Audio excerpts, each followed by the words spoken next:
Ok,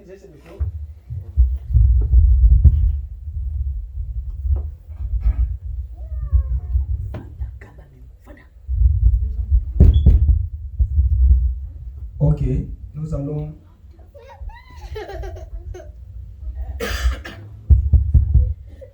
ouvrir la Bible et nous allons lire dans le Nouveau Testament.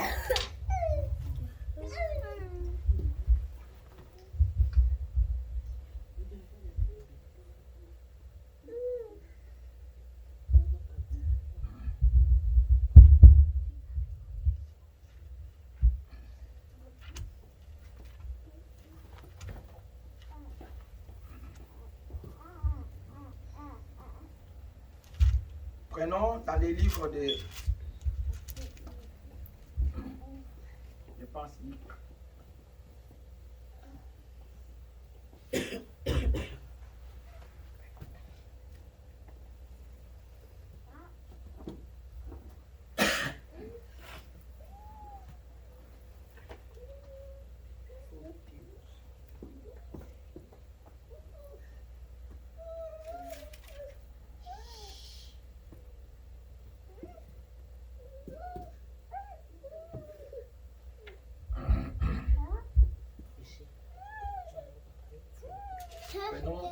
Je suis en train d'attendre l'ordinateur afin que je l'avais fermé.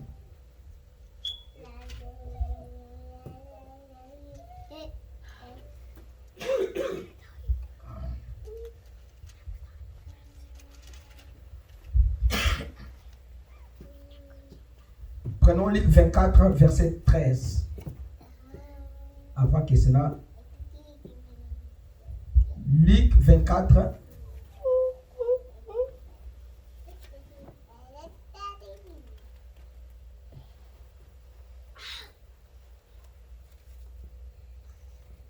Je lis au nom de l'Éternel. Et voici ce même jour, des disciples allaient à un village nommé Emmaüs, éloigné de Jésus, de Jérusalem, de 70 stades. Et ils s'entretenaient de tout ce qui s'était passé. Pendant qu'ils parlaient et discutaient, Jésus s'approcha et fit route avec eux. Mais leurs yeux étaient empêchés de les reconnaître. Il leur dit, de quoi vous vous entretenez? De quoi vous entretenez-vous en marchant? Et ils s'arrêtèrent et l'air attristé.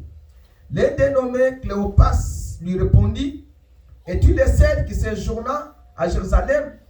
Ne sache pas ce qui est arrivé ce jour-ci. Quoi leur dit-il?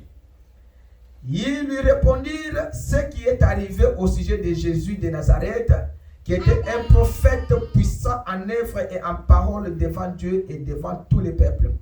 Et comment les principaux sacrificateurs et nos magistrats l'ont livré pour le faire condamner à mort et l'ont crucifié. Nous espérons que ce serait lui qui délivrera Israël. Mais avec tout cela, voici le troisième jour que ces choses se sont passées. Amen. Prions le Seigneur. Éternel Dieu Tout-Puissant, nous te disons merci Seigneur ce grand matin de Pâques, le matin de résurrection que nous sommes rassemblés à cet endroit pour prier Seigneur et pour t'adorer, pour montrer Seigneur que toi tu es notre Dieu. Seigneur Jésus, quand nous sommes en ce jour vivants et ici présents, ce n'est pas par nos mérites, mais c'est par ta grâce à toi Seigneur qui nous a tenus debout Seigneur. Il y a plusieurs qui sont morts, les autres dans les prisons, dans les hôpitaux, mais nous sommes en vie par ta grâce. Seigneur, nous voulons parler à ton peuple. Bénis-nous Seigneur dans toutes choses. Nous croyons Père que la Bible déclare et dit tout est possible à celui qui croit. Nous croyons que ce matin nous sommes venus fatigués. Nous rentrerons Seigneur Jésus-Christ satisfait et chargé. Éternel Dieu, enlève en nous tout ce qui est du monde, tout ce qui est du diable. c'est que Satan a placé, Seigneur, pour nous empêcher à t'écouter, à te parler. Seigneur, nous voulons que le Saint-Esprit nous parle ce matin. Nous voulons que tu sois le véritable conducteur de cette église. Là, tu as dit, Seigneur, là où 2 ou 3 sont rassemblés en mon nom, je suis au milieu d'eux. C'est pourquoi nous sommes ici, Seigneur, pour te dire merci et que tu sois au milieu de nous, Seigneur. Enlève-moi du chemin, enlève mon frère, ma soeur dans son chemin. Parle-nous tous ensemble, Seigneur. Nous voulons que toi, tu puisses nous parler pour donner pour ta gloire. Bénis ceux qui sont venus, ceux qui ne sont pas venus, Seigneur, tu sais le pourquoi. Fortifie chacun de nous par ta parole. Parce que ta parole, c'est une force pour les croyants et les chrétiens. Seigneur Jésus, nous savons que si nous sommes fatigués et nous avons des problèmes qui nous entourent, si nous regardons dans les Écritures, là où la Bible dit que l'Éternel est notre forteresse, nous serons fortifiés par ta parole. C'est celle, Seigneur, que nous espérons, que nous nous appuyons, celle que nous savons, Seigneur, qu'avec la parole, nous allons vaincre le monde, nous allons vaincre Satan et nous allons vaincre toutes choses de ce monde. Avec toi, nous ferons des exploits. Mais Seigneur Jésus-Christ, des résurrections, parle dans nos cœurs. Seigneur Jésus-Christ, je veux que cette église puisse aller de l'avant. Je prie, Seigneur, que cette église, Seigneur Jésus-Christ, puisse aller de l'avant. Tout ce que Satan met des bateaux pour empêcher, Seigneur, d'avancer cette église, cela est déjà resté en 2023. En 2024, c'est l'année de la paix et de prospérité. Nous allons prospérer, nous allons avoir la paix dans nos foyers, la paix dans nos travaux et partout, Seigneur. Nous te demandons ce matin d'être avec nous comme Alpha et l'Oméga au nom de Jésus. Amen. Amen. Et veuillez vous mettre. Alors, prochainement, nous allons changer la chair ici. Il faut changer. Nous allons prendre notre chair là. Alors, ce matin, je vais prêcher un petit serment parce que le temps est déjà dépassé, il est 13h. C'est intitulé « Alors leurs yeux s'ouvrirent et ils les reconnurent ». Alors leurs yeux s'ouvrirent et ils les reconnurent.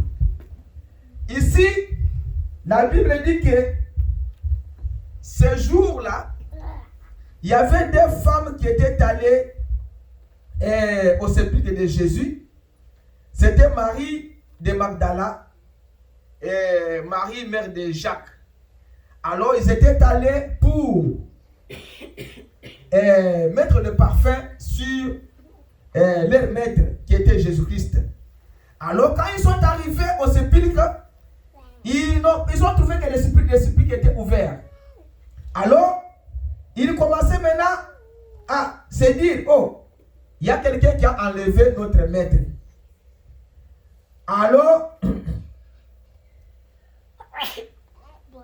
et subitement, la Bible dit que, ça c'est dans Luc 24, 5.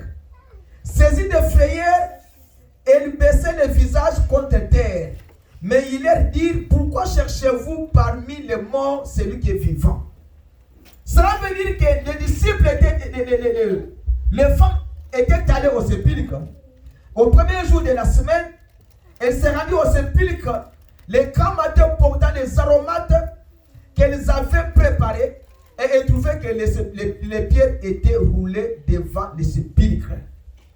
Et étant entrées, elles ne trouvaient pas le corps du Seigneur Jésus.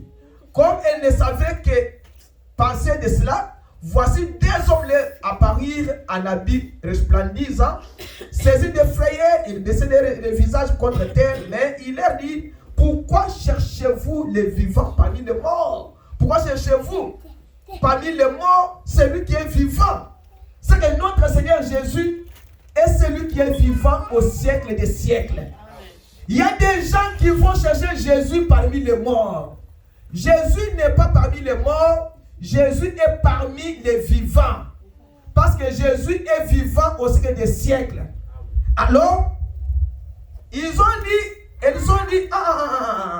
quelqu'un a enlevé notre maître. Et il n'est pas ici, mais il est ressuscité. Souvenez-vous de quelle manière il vous a parlé lorsqu'il était encore en Galilée. Il dit qu'il n'est pas ici. Jésus est quoi? Est ressuscité. Souvenez-vous qu'il vous avait dit déjà cela qu'il va mourir, il sera persécuté, il sera tué. Et le troisième jour, il reviendra en vie. Il n'est pas mort et il est ressuscité. Et il est parti où? En Galilée. Il vous a parlé, comme il vous a parlé en Galilée, il est ici. Et il disait, il faut que le Fils de l'homme soit livré entre les mains des pécheurs, qu'il soit crucifié et qu'il ressuscite le troisième jour. C'est comme ça qu'il vous avait parlé. Mais comment quelqu'un vous avait parlé, vous n'avez pas pu prendre la promesse de Dieu, du Seigneur Jésus-Christ, avec beaucoup d'attention. Quand Dieu nous parle et quand Dieu nous appelle, nous devons répondre à l'appel de Dieu. Quand Dieu promet quelque chose, nous devons mettre confiance dans la parole du Seigneur, la manière dont il a promis cela. Je vous ai parlé le dimanche passé, l'exactitude de Dieu. Dieu ne ment pas. Dieu ne trompe pas. Dieu ne peut pas échouer. Dieu, c'est un Dieu réel et c'est un Dieu net. Dieu ne peut pas parler quelque chose qu'il ne peut pas réaliser. Comme il leur avait parlé, alors la chose était arrivée exactement. Mais pourquoi êtes-vous venu le troisième jour cherchant votre maître en oubliant la promesse qu'il vous avait promis qu'il sera livré entre les mains des méchants et les pécheurs et il sera crucifié, mais le troisième jour il fera quoi? Il ressuscitera. Voilà pourquoi les chrétiens oublient souvent les promesses de Dieu. Dieu, quand il vous a promis que toi, tu n'en prêteras pas et tu prêteras à beaucoup de nations. Est-ce que vous avez cette promesse-là avec vous? Est-ce que vous avez la promesse-là que Dieu m'a promis que moi, je ne serai pas un vagabond?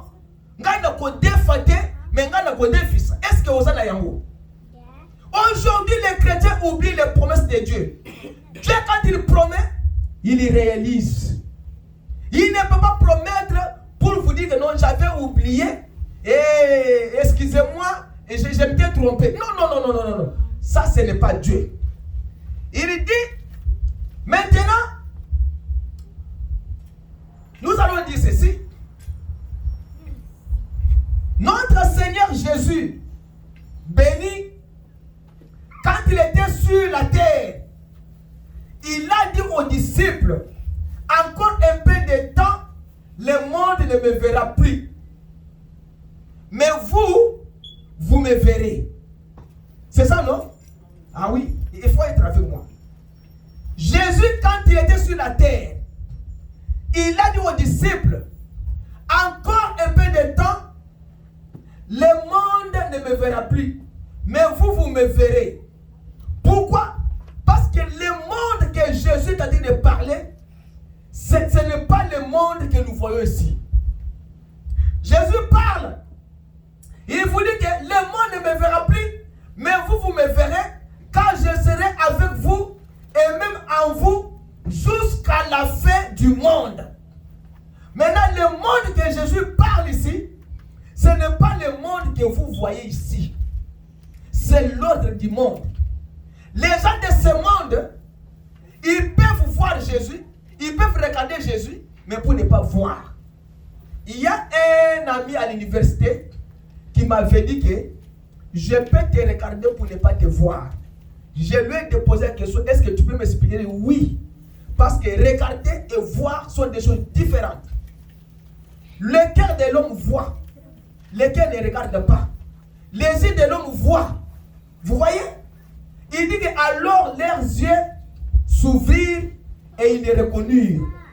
Alors les disciples, Jésus dit que le monde là, ce n'est pas le monde que vous voyez ici, ça c'est l'ordre du monde. Alors, ce matin ici, vous êtes venus dans cet endroit ce matin pour que Jésus vous parle. Vous n'êtes pas venus en gaspillant votre carburant pour sortir sans pour autant avoir quelque chose de Dieu en vous. Mais vous avez un cœur sincère en vous pour marcher, pour être avec Jésus, avec Dieu, dans une marche intime, afin que quand vous sortirez de cet endroit, que vous soyez des meilleures personnes, une meilleure dame, un meilleur monsieur, une meilleure fille, un meilleur garçon. Afin que Jésus là puisse vous parler dans votre cœur. Personne n'est venu ici pour sortir sans que Jésus lui parle. Et vous êtes venu, c'est parce que Jésus a besoin de vous. Vous êtes venu, c'est parce que vous avez un problème que Jésus va faire quoi? Jésus va résoudre. Vous êtes venu, c'est pour que vous puissiez être meilleur, améliorer votre vie chrétienne, améliorer votre façon de conduire, de vous conduire. Alors, quand Jésus leur avait promis, la promesse que Jésus avait promis avant le départ, Jésus avait dit dans Saint Jean chapitre 14, celui qui croit en moi fera aussi les œuvres que j'ai faites.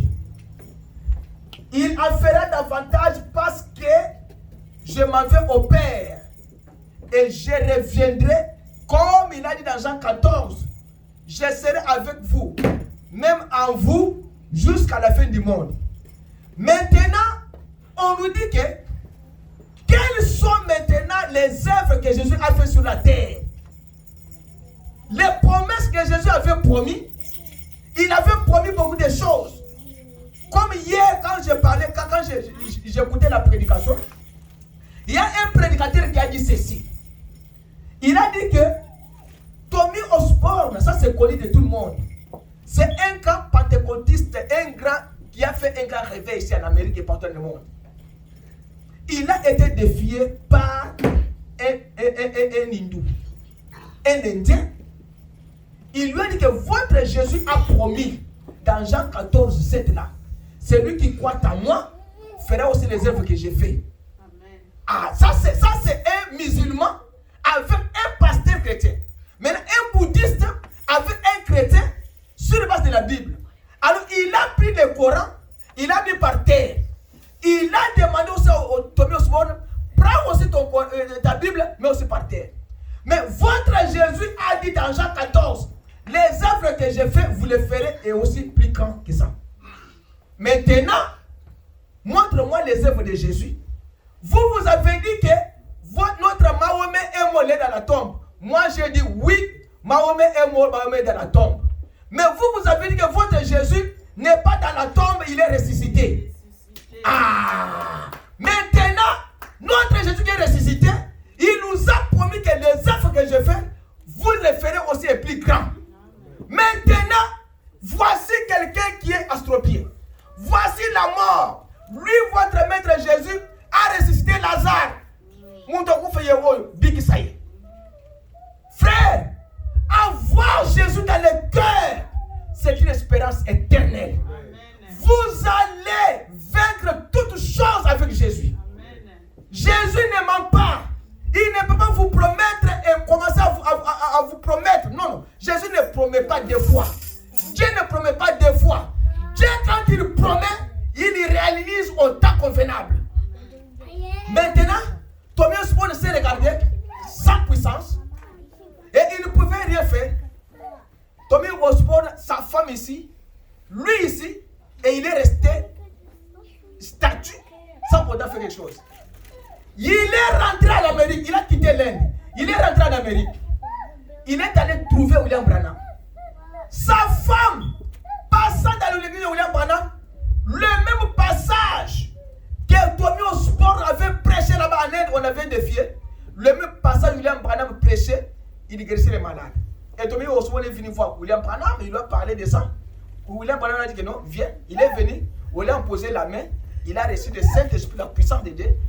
Il est retourné en Inde. Maintenant, comme il avait maintenant Jésus avec lui, il était sûr que les bouddhistes sortent encore. Que les Indiens viennent, amener les morts, amener les malades, ils seront guéris. Quand il est rentré en Inde là-bas, c'était un autre Tommy Osborne que celui qui était venu. Pourquoi? C'est parce qu'il avait maintenant Jésus dans le cœur, il avait maintenant la puissance, il devait défier maintenant le monde. Il a dit que les œuvres que j'ai fait, vous les ferez aussi. Mais maintenant, le désir de chacun de nous ce matin, c'est de faire les œuvres de Jésus. Amen. Mais qu'est-ce qui qui nous empêche de faire les œuvres de Jésus, ce sont nos péchés. Nous ne pouvons pas les faire. Pourquoi? Parce que nous ne parvenons pas à faire les œuvres de Jésus parce que nous avons des péchés, des problèmes et des problèmes. Nous avons des colères, nous avons la haine, nous avons des disputes, nous avons des choses qui nous bloquent. C'est à ce moment-là que Jésus ne peut pas faire. Jésus fait quand votre cœur est clean. Et vous n'avez pas de choses dans le cœur, vous n'avez pas la haine contre quelqu'un, vous n'avez pas de problème, vous ne volez pas, vous ne vous prostituez pas, vous êtes loyal, vous êtes bien, alors Jésus va faire avec vous. Mais nous remarquons que cet après-midi, chacun de nous dans son cœur a la soif d'avoir Jésus dans son cœur. Parce que les disciples, là, quand ils étaient en cours de route, ils regrettaient toujours. Ah, Baboumi, maître Nabiso, on a tué notre maître. Nous avons les soif, chacun de nous. De plus en plus, nous avons les soif de voir Jésus.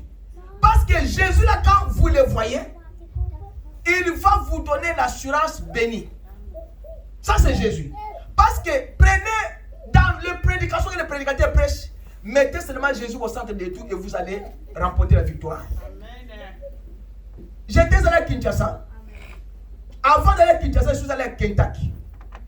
J'ai prêché dans une église et j'ai fini. J'ai vu que les gens n'étaient pas contents, mais les gens ne se réjouissaient pas. Alors moi, d'habitude, des choses comme ça, je commence à m'inquiéter.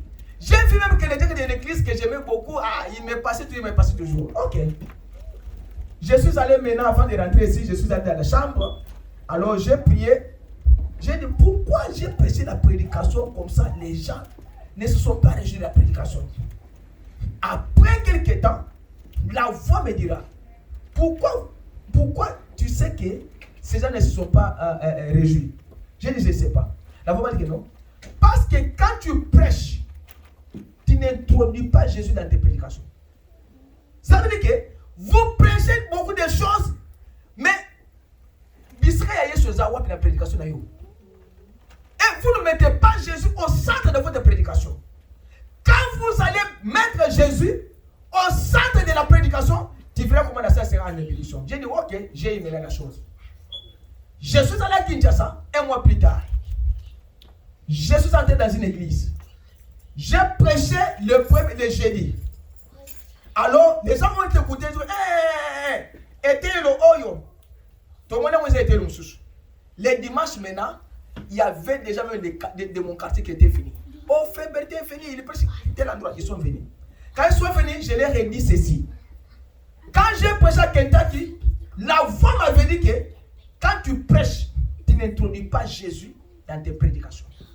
Et si vous introduisez Jésus dans tes prédications, même à la fin de la prédication, Jésus va faire. À ce jour-là, j'avais déjà la clé. Et je devais résoudre l'équation facilement parce que je savais que ici Dieu va faire. Alors, j'ai prêché l'évangile. L'église n'avait pas de tôle. Il fallait au moins 35 tôles pour couvrir l'église. Tellement que la prédication était allée loin, les gens du quartier sont venus maintenant. Mes amis, les gens sont sortis de passer, sont venus dans cette petite église-là.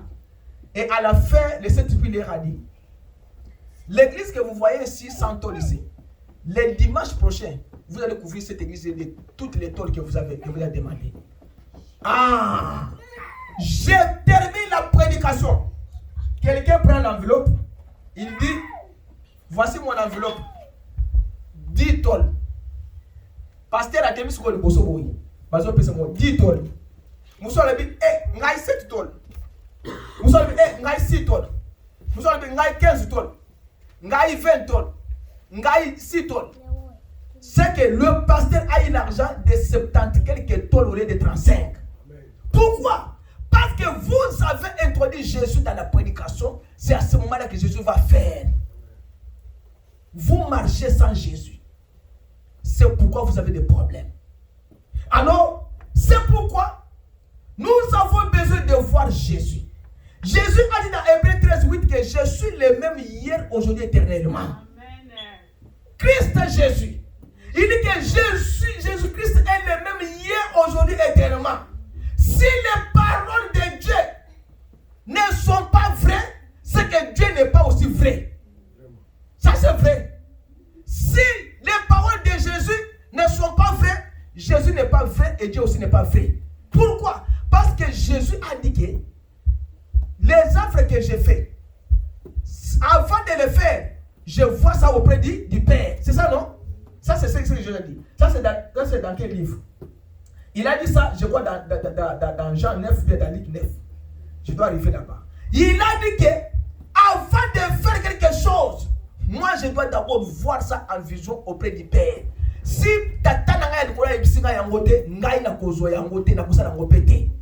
c'est pourquoi même à la résurrection de Lazare, Jésus n'était pas venu au moment où Lazare était malade. Parce qu'il n'avait pas eu la vision. Quand Lazare est mort, Jésus était encore plus loin. Pourquoi? Parce qu'il n'avait pas la vision. Quand il a reçu la vision après 4 jours, c'est alors qu'il est retourné maintenant pour faire quoi? Ressusciter Lazare. Alors, il dit que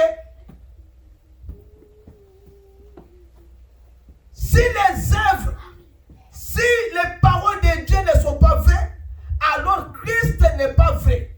Si donc les paroles de Dieu ne sont pas vraies, Dieu n'est pas vrai. Mais si donc les paroles de Dieu sont vraies, la Bible est donc vraie. Dieu est vrai, Christ est vrai, et nous aussi qui prêchons, nous prêchons aussi la vérité. Pourquoi? Parce que Dieu c'est la vérité. Alors il dit, Jésus lui-même ne prétendait pas être un guérisseur. Jésus, il s'est fait, il dit que non, ce n'est pas moi qui fais les œuvres. Non, ce que j'ai fait, ça vient auprès du Père. Ça c'est Jésus qui l'a dit. Moi, les œuvres que j'ai fait, ce n'est pas moi qui les fais, parce que j'ai fait ce que mon Père me montre à faire. Alors, qu'est-ce que Jésus voyait? Qu'est-ce que Jésus faisait? Un jour, Philippe a rencontré Nathanaël à 500 mètres ou bien à 5 km. Il a dit à Nathanaël que nous avons trouvé quelqu'un qui s'appelle Jésus. C'est lui qui Moïse avait parlé dans les Écritures. Celui-là, c'était Messie. Ils ont discuté avec Nathanaël. Il a dit, moi je ne crois pas qu'en Israël, il peut venir quelque chose de bon. Non. Philippe lui a dit que allons d'abord voir Jésus. Parce que Jésus a dit que ce que lui fait, ça vient de son Père. Mais qu'est-ce que Jésus fait? C'est ce qui vient de son Père. Alors, il dit que quand ils se sont approchés auprès de Jésus, c'est pourquoi William Branham dit que quand quelqu'un peut dire qu'il y a-t-il quelque chose de meilleur qui peut venir de Nazareth et quelque chose de bon, et Philippe lui dit, viens et vois. Vous voyez? C'est pourquoi j'ai dit aux gens, quand vous parlez de la part de Jésus, dites aux gens, viens et vois. Pourquoi? Parce que vous avez Jésus. Dites-lui que non, viens, moi je vais te montrer Jésus. Parce que je sais que Jésus peut faire de moi ce qu'il a fait d'un autre frère. Moi, je dois dire aux gens que viens et vois. Moi, j'ai Dieu. Si je prie, Dieu va vous guérir, pas moi. Vous voyez? Parce que si vous ne faites pas ça, ce n'est pas une meilleure évidence pour un chrétien. Un chrétien, la meilleure évidence, c'est que vous devez tenir sur la parole du Seigneur. Sachez que la parole de Dieu est une vérité absolue. Parce que la parole a promis que par le maîtriside de Jésus, vous êtes quoi? Guéri. Et c'est tout pour toi. La Bible dit que vous imposez les mains sur les malades, les mains seront guéris. Un point entré. La meilleure évidence pour un chrétien, c'est de dire à ton frère, viens et vois. Moi, chez nous, nous avons Dieu. Vous savez, l'enfant là qui ne marchait pas. Papa cherchait au grand nom. L'enfant là qui ne marchait pas. J'ai prié pour cet enfant. J'ai dit à sa maman, cet enfant là, elle va marcher elle va entrer à l'école cette année. Comme l'école rentre au 8e mois, le 25, cette enfant sera à l'école. Et vous savez ce qui est arrivé, non? Ah oui. Le 30 août, l'enfant a marché. C'est que 7 mois plus tard, l'enfant a marché. Parce que la parole a été prononcée que l'enfant marchera avant et il entrera à l'école cette année. Mais ça ne pouvait pas dépasser 9e mois. Le 30, l'enfant a marché à 23 heures. Papa Richard est là. Et sa maman m'a appelé, moi, Nanga Tamboli. Pourquoi? Parce que nous devons être évidents avec la parole du Seigneur. Vous devez croire que Jésus peut tout faire. Vous ne mettez pas votre confiance en Jésus. Vous mettez votre confiance dans les pasteurs, dans les prophètes. Vos pasteurs sont devenus comme le Dieu. Non, non, non, non. Ton pasteur, c'est un pécheur comme toi, sauvé par la grâce. Mettez votre confiance dans le nom du Seigneur Jésus-Christ. Quand Jésus parle, vous devez l'écouter. Quand votre pasteur parle, il parlait de lui. Moi, je suis grand. Moi, je suis grand. Mais ici, Jésus lui-même ne prétendait pas être un guérisseur. Mais il a dit que, voyons voir maintenant ce que lui voyait. Quand maintenant Nathanaël est venu maintenant devant Jésus. Nathanaël, Jésus lui a dit que, lorsque tu es venu devant Jésus, tenant une ligne de prière, alors Philippe s'est avancé vers Nathanaël. Jésus a dit à Nathanaël, voici un Israélite dans lequel il n'y a point de fraude. Oh. Nathanaël dit, oh, maître, quand as-tu connu Rabbi? Cela lui a étonné. Jésus lui a dit, répondit, avant que Philippe t'appelle, quand tu étais sous l'arbre, je t'ai vu. Vous voyez, c'est que Dieu voit même les choses cachées. Même à des milliers de kilomètres, il voit. Amen. Jésus voit.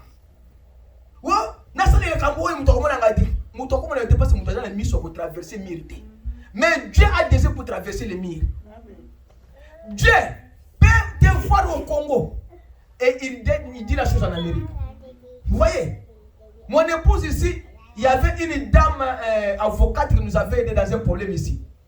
Maintenant, mon épouse me dit que oui, moi, c'est un avocat. Mon ben est dans le jugement dans bête. Oui, je suis mon ben est moi, si on a besoin de mon compte, je ne dis que c'est de la même façon avec même les femmes des prédicateurs. Vous dormez avec Dieu au même lit sans le savoir.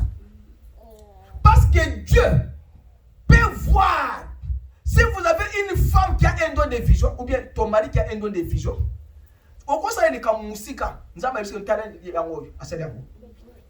pourquoi? Parce que Dieu nous avait promis ces choses. Jésus lui a dit que quand Philippe t'appela à 50 km, moi je t'ai vu. Dieu, c'est l'exactitude. Alors, pourquoi? William Branham dit que c'est parce que Dieu est omniprésent. Il est partout. En dessous de l'eau, dans la mer. Jonas entre, Dieu entre avec lui là-bas. Il dit que Nazamo konzalikolo pe ya mai pe la bilu sena mai. Kale misi yaka melaye ba meliye ba musier. Dieu voit partout. Il est omniprésent. Alors, cela montrait qu'il était Dieu omniprésent. Non pas seulement un prophète, mais Dieu lui-même manifesté dans la chair. Jésus n'était pas seulement un prophète, mais c'était un Dieu dans ce petit corps qui marchait en Galilée là-bas. Il pouvait discerner les pensées des gens. Il pouvait ressusciter les morts. Il pouvait guérir les malades. Maintenant, Dieu, c'est Jésus, rencontre encore une femme samaritaine. Il lui a dit, toi, tu es juif, tu me demandes moi samaritaine de l'eau. Non, il n'y a pas de relation. Je lui ai dit, non. Si tu sais, ce qu'on est en toi en Zambie, pour que vous ayez des choses dans le maïs. Alors, la femme lui a dit que yo zananya. Elle dit non, yo kenana obera mobile na. Moi je n'ai pas de mari. Jésus a dit Jésus voulait arriver là-bas avec elle. Moi, je n'ai point de mari. Ça sont les œuvres que Jésus faisait. Parce qu'il nous a dit que non, j'ai fait ce que le Père me montre. Mais comment Jésus a pénétré la pensée de cette femme-là? S'il n'est pas Dieu, s'il n'est pas Dieu, c'est que si Dieu est Dieu, ses paroles sont vraies. Si Jésus est Dieu, les paroles de Jésus sont vraies. Il a dit que maintenant, va appeler ton mari. Je n'ai pas de mari. Je dis, ah oui. Tu n'en as pas parce qu'il y en a eu 5. Celui que tu vis avec n'est pas ton mari. Comment toi tu sais ça? Yo, il est bien mon dernier. Ah bien, on est bien mon dernier. Maintenant, Jésus a vu cette femme samaritaine. Lorsque ce miracle a été accompli devant elle, elle a dit, Seigneur, je vois que tu es prophète. Nous savons que quand le Messie sera venu, il nous annoncera ces choses. Mais toi, qui es-tu, toi? Jésus lui dit, je le suis moi qui te parle. Le Messie là que vous prétendez, que vous prétendez qu'il viendra là, il est déjà sur la terre. Vous avez Jésus avec vous, vous lamentez.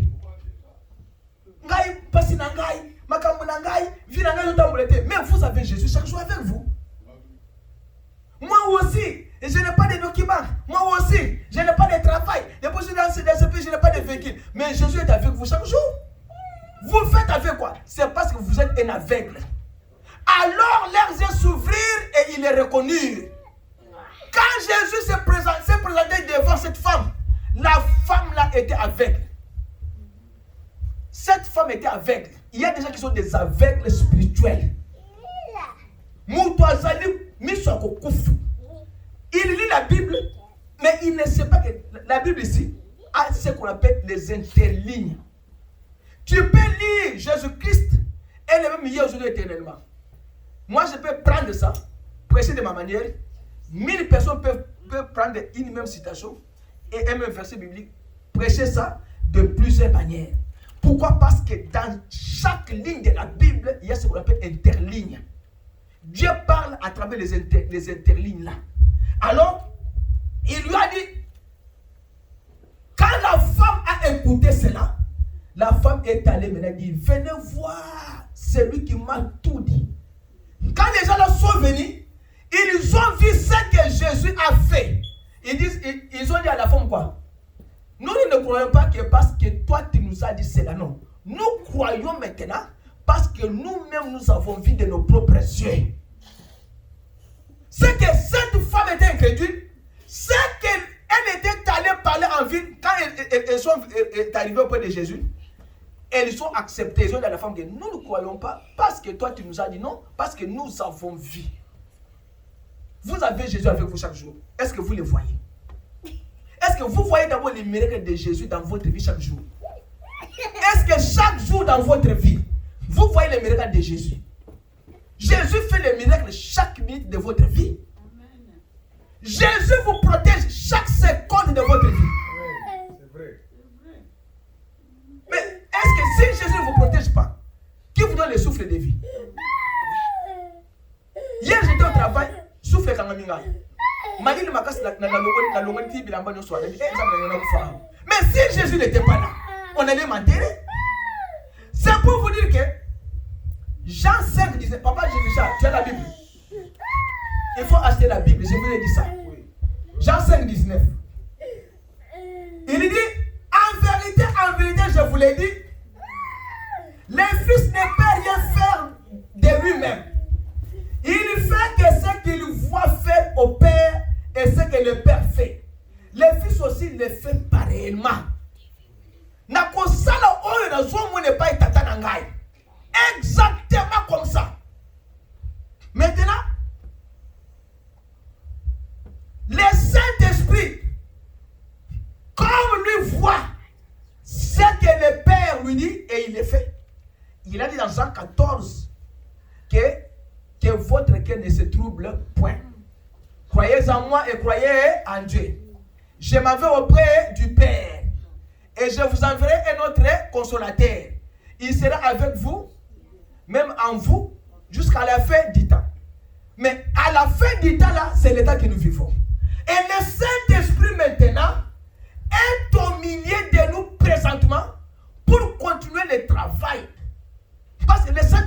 ne se limite pas.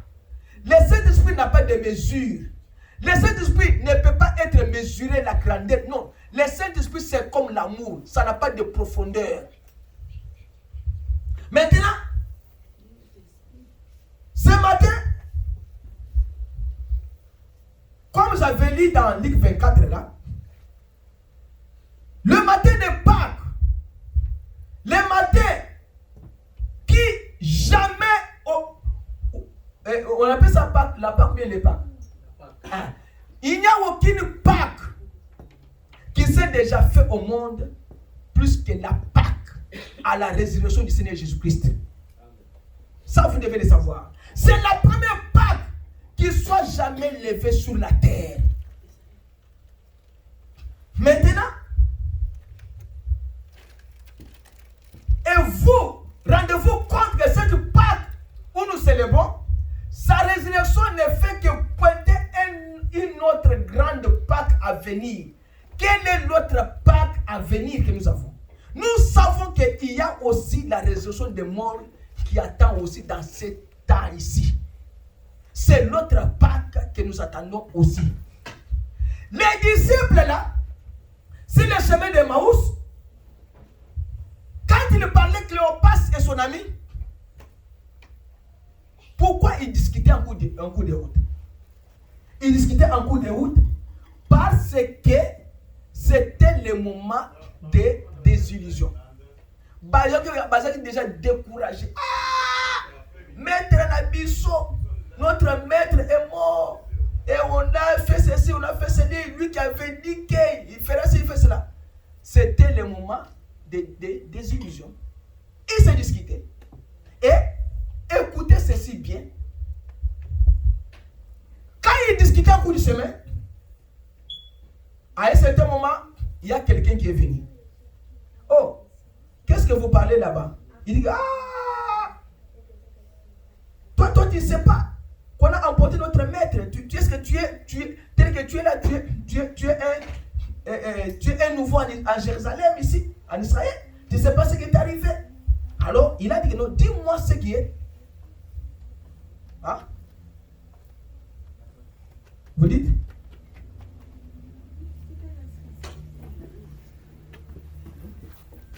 Je pense qu'on a commencé en retard, on a commencé à 12h. On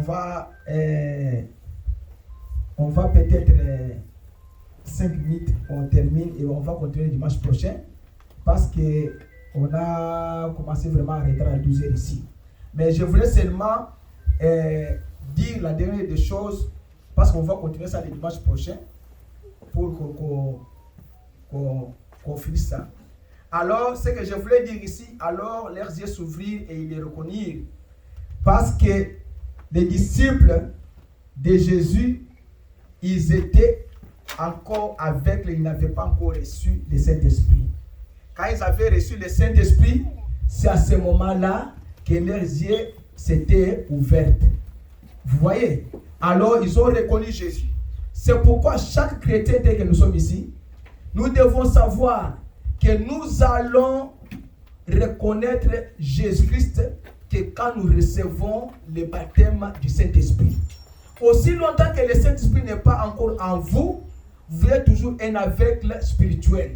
Alors cherchons le Saint-Esprit afin que cet esprit-là puisse introduire la foi de l'enlèvement en nous, afin que quand Jésus-Christ viendra dans son royaume, que nous ne puissions pas rater cet enlèvement que nous avons devant nous. Que nos yeux s'ouvrent à la parole, que nos cœurs s'ouvrent à Jésus, que nous puissions être pointés par la parole, afin que cette parole puisse naître à nous, nous donner une nouvelle naissance. Car un chrétien doit avoir une nouvelle naissance.